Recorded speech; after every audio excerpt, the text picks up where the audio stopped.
El abuelo es un cuento del escritor peruano Mario Vargas Llosa, que fue publicado por primera vez en el diario El Comercio de Lima, en 1956. Pasó luego a integrar la colección de cuentos Los Jefes, del mismo autor, en 1959. Este cuento de género negro o gótico fue, según el mismo autor, resultado de sus lecturas de dos libros de Paul Bowles, A Delicate Prey y The Sheltering Sky, así como de una afición temporal que tuvo por el espiritismo. En palabras del propio autor, la corriente literaria en la que se inspiró para crear este cuento es el realismo.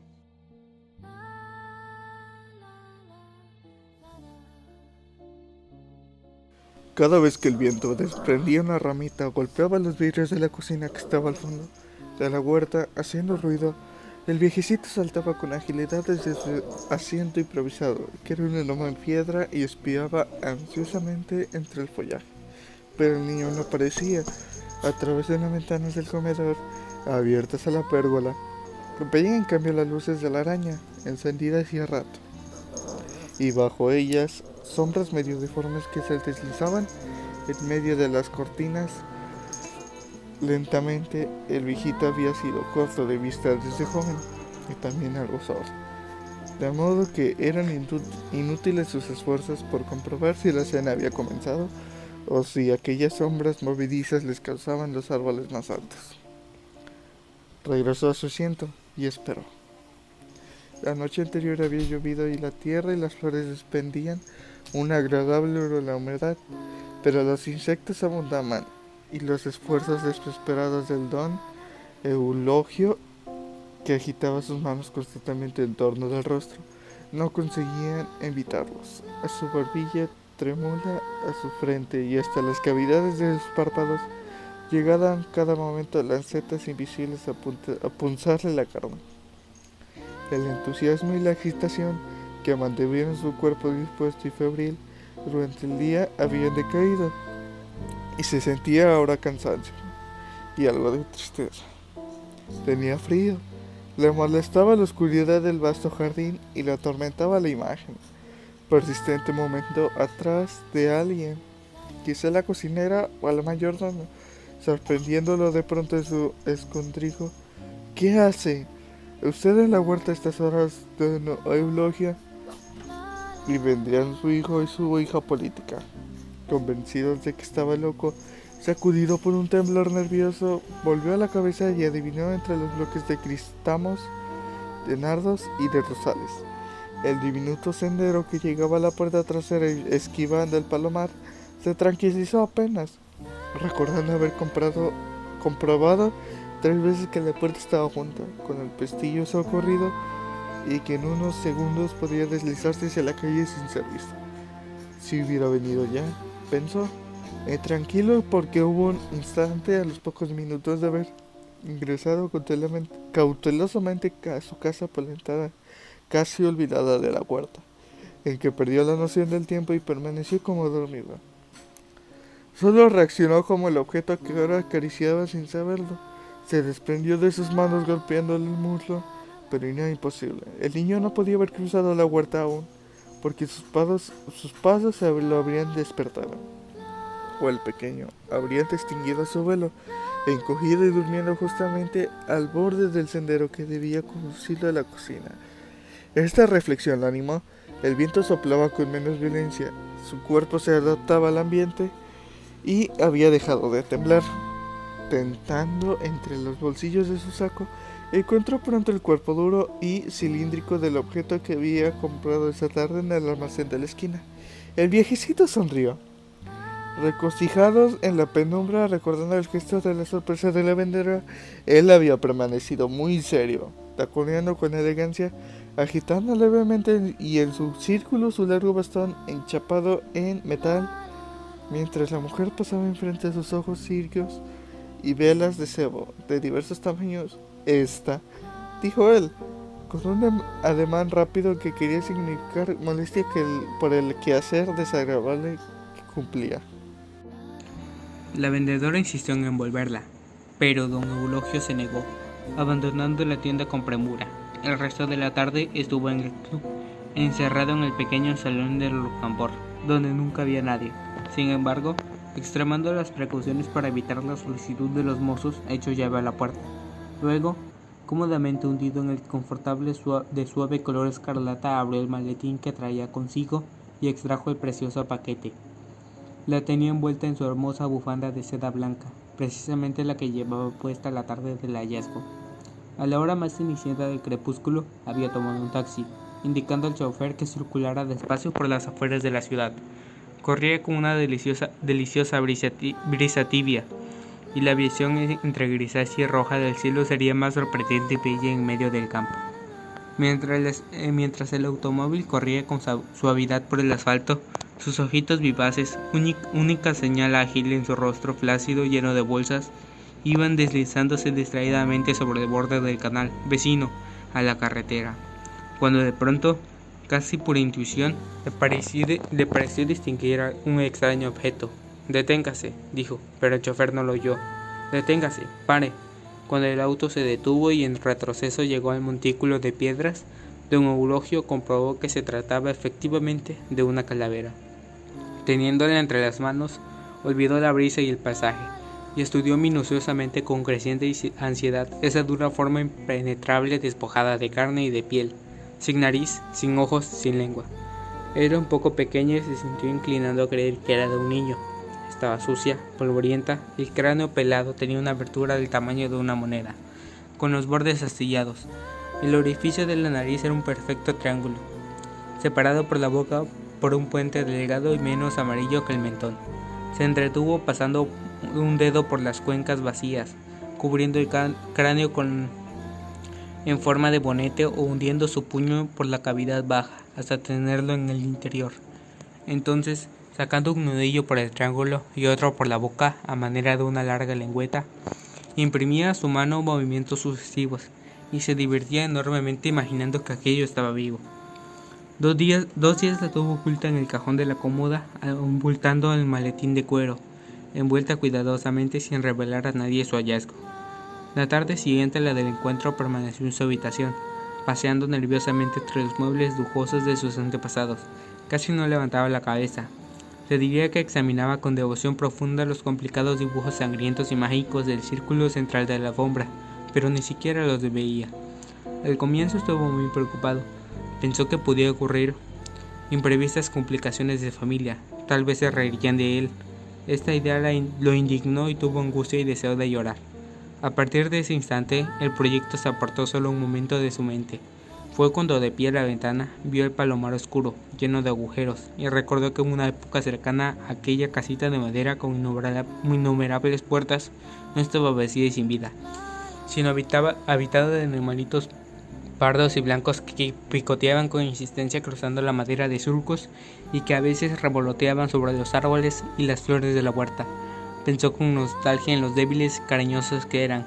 Confiadamente venían a posarse en su mano, donde siempre los llevaba algunos granos, y cuando hacía presión entornaba sus ojos y los sacudía un débil y brevísimo temblor.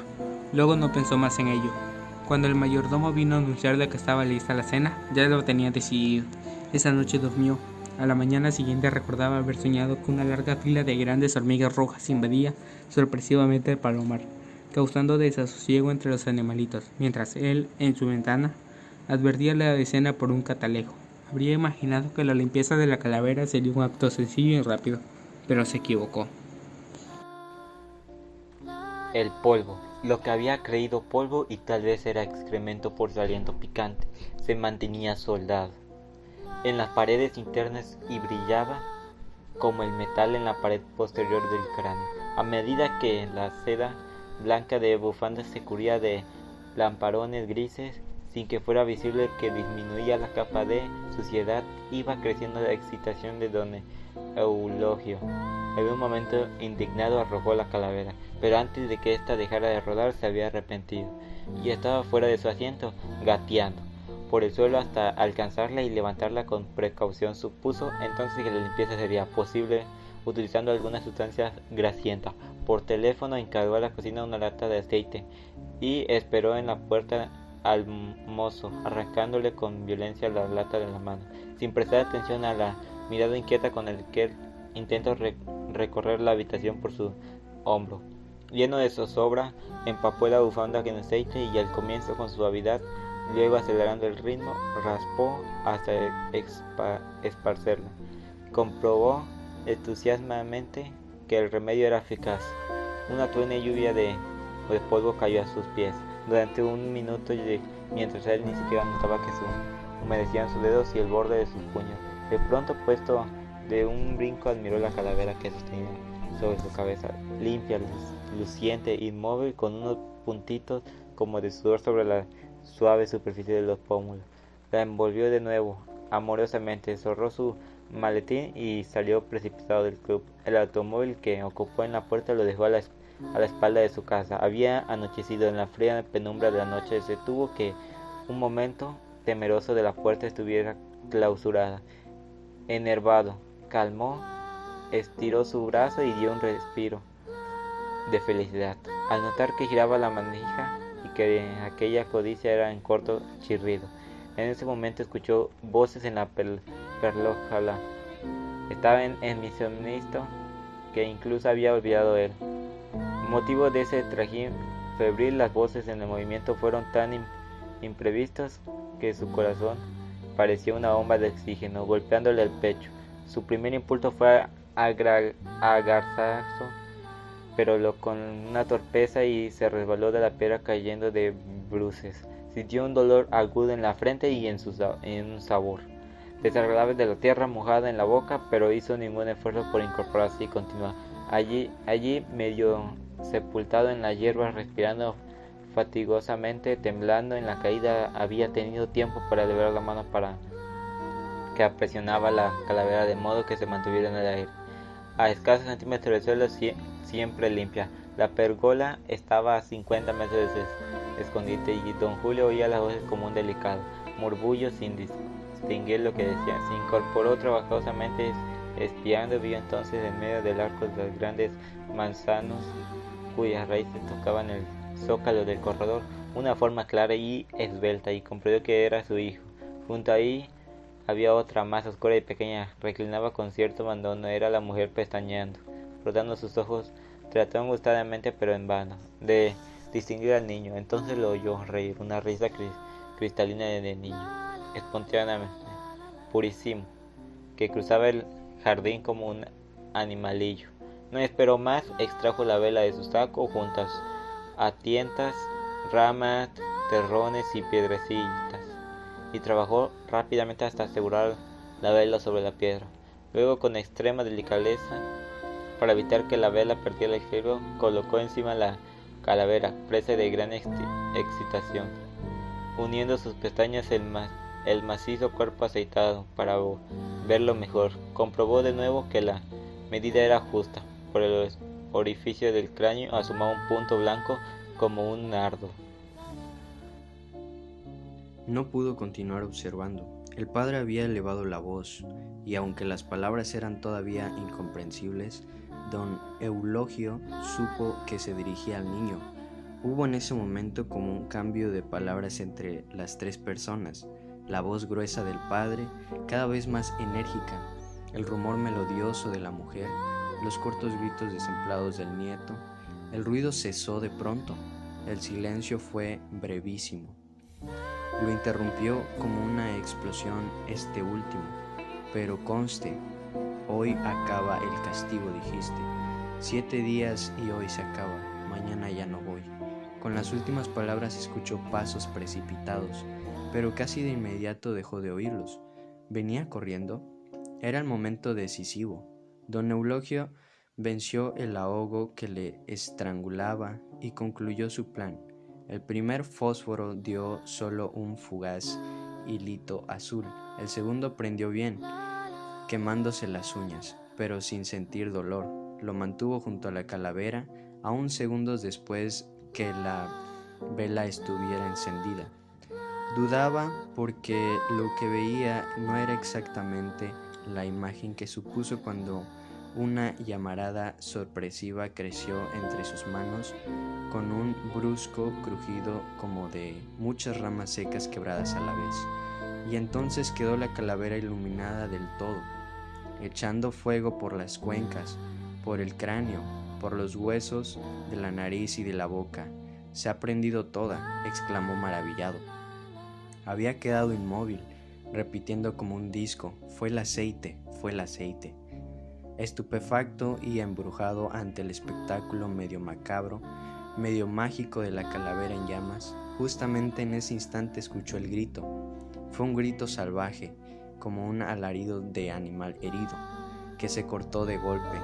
El niño estaba delante de él, en el círculo iluminado por el fuego, con las manos retorcidas frente a su cuerpo y los dedos crispados. Lívido, estremecido de terror, tenía los ojos y la boca muy abiertos, y estaba rígido y mudo y rígido, haciendo unos extraños ruidos con la garganta, como roncando. «Me ha visto,